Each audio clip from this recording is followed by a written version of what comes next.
Well, that's pretty ugly, but I've managed to do it. And I need to do the same thing on the other side. But I thought I'd film this side the way it is. I won't talk too much about this, partly because it's so ugly. But I've used a long carriage bolt here. What I did was I nailed this into these three. Where there was only one here, I tripled it so that I would have lots of nailing for that. It's got to be, these are the stops for the struts. And so far. Now the fact that it goes up and down, when I put the struts in, I can take that out. So now we'll see if I can manage to do the same thing on the other side. Now there's struts coming along here, and you know, there's so much error in this. But I've just got them hanging from the joist, that peripheral subsill strut stop, subsill strut stop, it does all that stuff. I've just got them hanging by baler twine and then clamps at the end.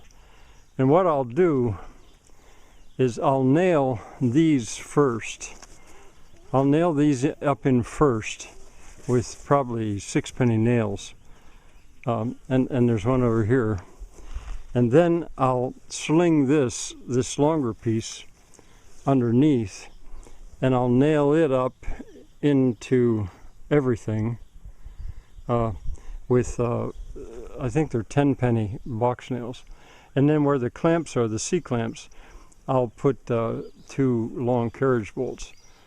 Then I think I'll be ready to start putting the struts in. Pretty complicated. I'll talk about it on the blackboard. Okay, the goal is to do the same thing on this side of the building, and I'll show you how I'm going about doing it. It should work. I'm using the one piece that's afterward going to go under this piece up here, just so the clamps can clamp that piece on. Now that piece I put separately because it's a stop, and here's a 6-penny nail, and that's what I'm going to use to nail that up. And this came out short because I was running out of material. Really should have gone past that a little bit, or at least to here. But that way I've got 1, 2, 3, 4 places I'll nail it. I want to, well, I'll explain on the blackboard about shearing. The struts are going to do that. And I'll do the same thing here, and then I'll take those off. One other thing I don't want to forget to mention, this is a spacer. I don't know if you can see that or not. That's what the pallets, that's the space that the pallets are going to take up. And since I'm going to nail this now, they're going to get a little bit fixed, and there won't be too much adjustment as I lay the pallets through there. All right, we'll see how it goes. Well, there, that one's up, and this one is too, but I left the clamps on there just to show you how I did that. The first clamp was just to hold this piece up, and remember this one here is temporary. I'm just using it. The second one was to squeeze it where I nailed it so it wouldn't bounce around too much. And I don't know if you can see this or not, that I nailed it in 4 places. When I nailed the other side, I moved this clamp over there, and that one is nailed already, so I've got that up. If you had a second person helping you, they could just hold it there. You wouldn't need probably the clamps. Well, it's going okay. It's going pretty well. It's a different thing. I made a mistake though, which I'll have to deal with it here in place. I let the splice piece go too long. I don't know how I managed to do that, so I'll have to cut that off here with the skill saw, and then it should come up. A couple things more to say though. You can see sometimes you miss, and I did miss. I just left the nail there, which is probably the best thing to do, at least at first. And the same thing over here. Now, these 10-penny box nails, they have a thin shank, a thin wire, so they're easier to drive. They still don't have too much purchase, but under here you can see I hit one of the other nails, and rather than pull it, I just bent it over.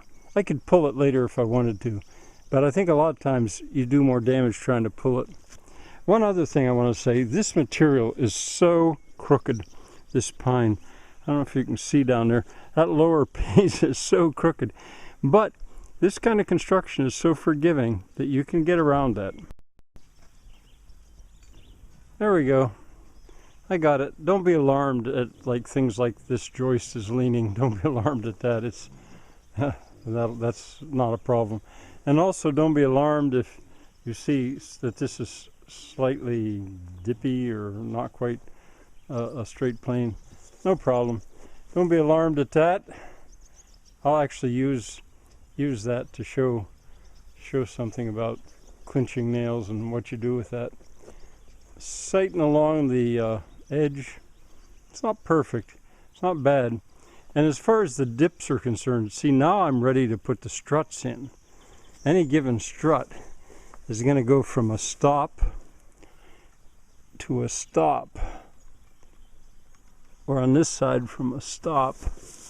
Now you can maybe see why I'm doing this. To a stop. And there'll be 16 like that.